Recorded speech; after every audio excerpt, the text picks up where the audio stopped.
Oh, am I recording? Yes. I can't hear. Damn ear has gone bad on me. But anyway, yeah, just a couple hours out of Stickham. Didn't get enough sleep. But, you know, life. Something always comes up, and whatever. Oh, anyway, so Hythloday, I'll try to respond to him, I think, here now. Now I'm just talking like him. I'm, rambling on to start the video. Anyway, so he seems to have an objection or a criticism in this conversation in applying a theory of value. I think the theory can be understood simply enough of what I'm stating, is that we can see our lives as a checkerboard. So we can understand that, do a you are here thing, like a map. And there's a little arrow that points to where you are. And by looking at an overview, you can sort of tell that being over here, or being over there, or being over there doesn't matter. That being Jim, or being John, or being Joe doesn't matter. That the idea is that looking at the gameplay, you see that you are just a player. You're just a kind of player, you could even say. Yeah, if you want to narrow you down or categorize you, you could do that. You could say you're a wingman or a forward guy or a goalie or some other kind of bullshit.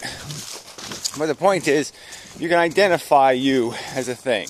So I would argue that we could identify ourselves as pawns on a checkerboard, or as checkers on a pawns on a chessboard, or checkers on a checkerboard. And you could just basically say that, yeah, I'm a generic function. I have a consciousness, and I experience these sensations as I move through the world. Some people are affected in different ways. Some people like the cold. Some people like it warm. Some people blah blah. And all that's kind of irrelevant. The basic function is being one of these feeling devices. Experiencing devices. I'm currently a deaf device, which isn't a cool thing to be. But anyway, I'm gonna clear this somehow. Anyway, so in that sense, you seem to have the objection, like, why would somebody not be selfish? Why wouldn't somebody say that my morality or my ethics only apply to me, or some kind of bullshit like that? And I just think that I took care of that in the video, but I'll try to add some more cause. And the cause would be built into this understanding that these other things have to be accounted for. You can't, as a pawn, you can't trip the pawn next to you to gain advantage and not acknowledge that you took something out that's as equal value to yourself, that it wouldn't have been any different than him taking you out. And you'd certainly understand, if you were the victim, that being a victim matters. And that, it doesn't matter who pays the price, in essence.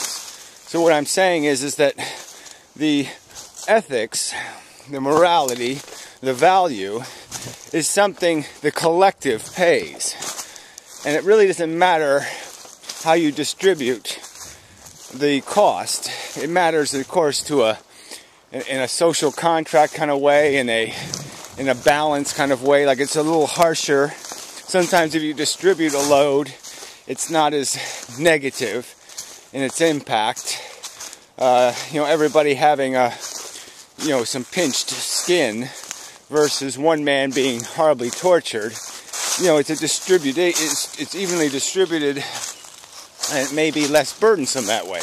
But that's a subject for a nuanced subject, a sub-subject to this subject. It's not really, we're not talking about the ethics of distribution, we're talking about the origins of the value. And so what I'm saying is the collective of consciousness itself, all consciousness, is going to pay the price. Okay, is going to pay the price of the victory for the team. It's not going to be, even though individual players will pay the price, the point is that it'll be the team that'll win or lose in terms of losing a player, if you get my drift. And so you have to think about life as everybody. I could argue to you that nepotism is a silly concept, that all children are valuable in that they have the property of being a child. It's the property of childness that makes a child valuable, not yourness. Yourness doesn't matter. Yourness is irrelevant. The only thing that's relevant is childness. So there would be no logical defense for something like nepotism. Value is a property of the thing, not a property of your projection on it. And valuing its genetic code rather than its properties would be ignorant, just plainly stupid, plainly irrational. I'm not saying you won't do it psychologically. I'm just saying that psychology is irrational. It is subjective as food preference or some other erroneous sexual practice or fetish. It has no integrity. It's just a manifestation of psychology and doesn't mean anything to an intelligence. Intellectually, has no character. So again, I think if you're going to talk about objective morality, you have to talk about it in the concept, in the construct of a model, and you have to explain the function of the players in that context of a model, of a broad game, so to speak, that's being played, where these totals are being calculated.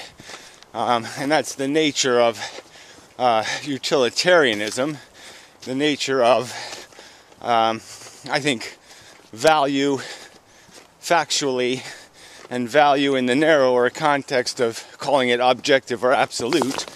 It has to be about all pawns, not just one pawn.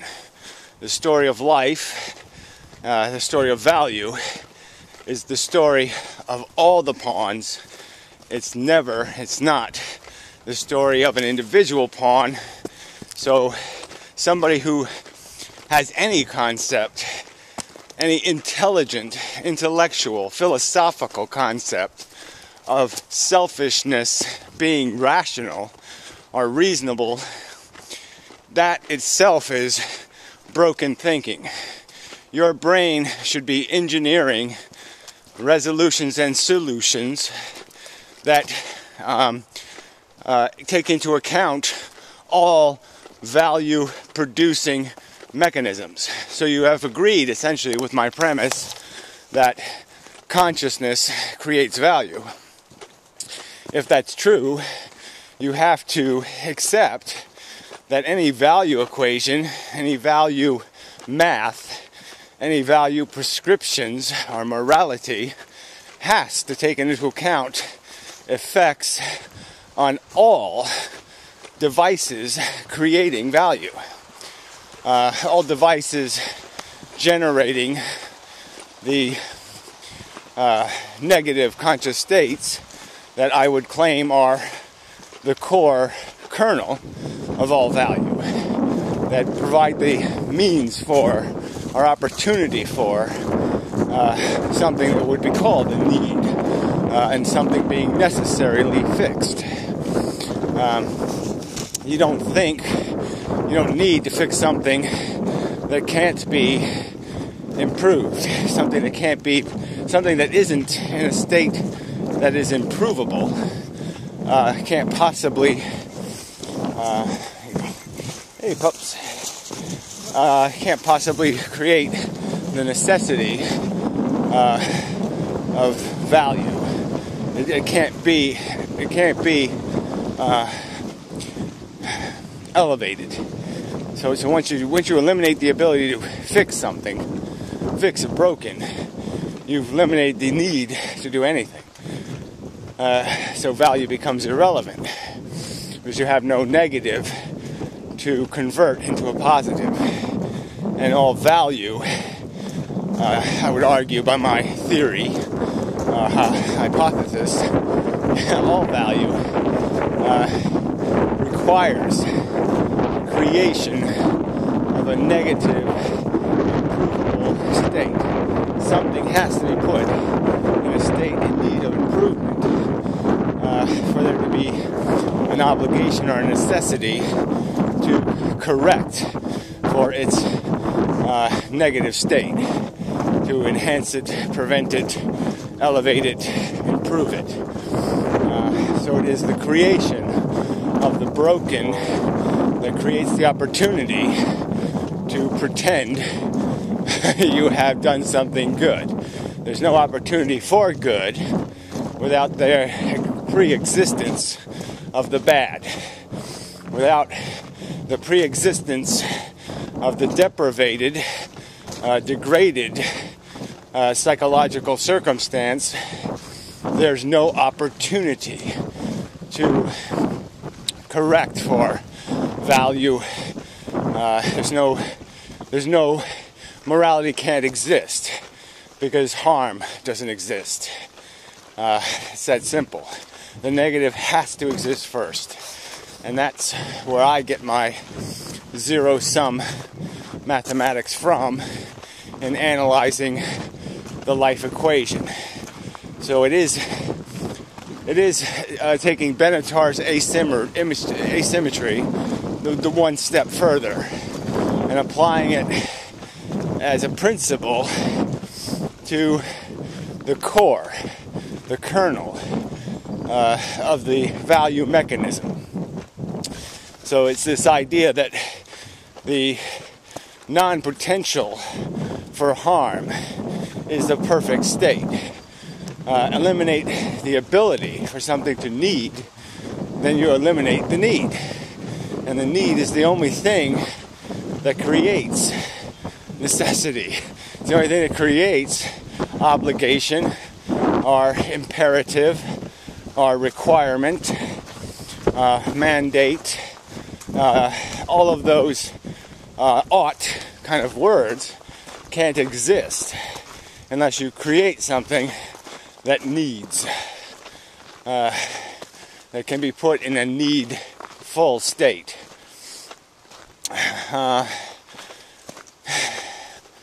Yeah, so I don't think it's that hard to get from this, to understand that I don't think you can rationally argue from the perspective of the game is played based on what happens to me. That I'm the only player in the game. That if I score a goal, if I do something, then the victory is assured. That it doesn't matter what the other players do, doesn't matter what happens to the other players, the only equation that matters is what happens to me. I don't think there's any logical alternative, any logic that can justify that description of reality. I don't think that's a preposterously silly explanation of reality to suppose yourself to be the only true consciousness, the only true meaningful consciousness, the only really valuable consciousness.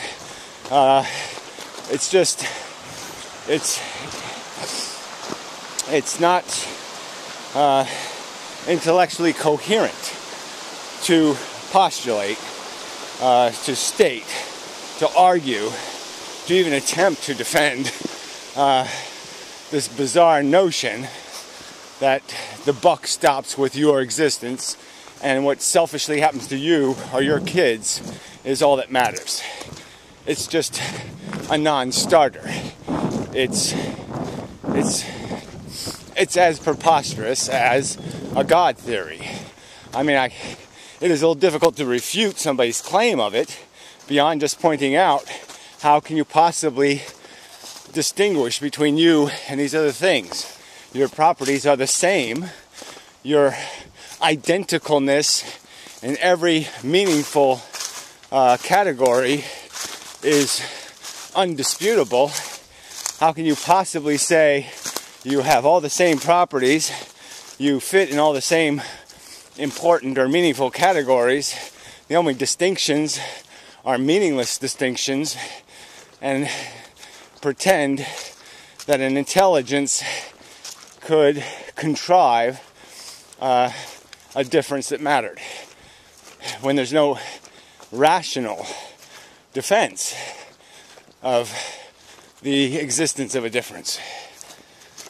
Yeah, okay, I think I've done my job here satisfactorily. Damn it. I really thought this here would clear. So anyway, till next time, and such.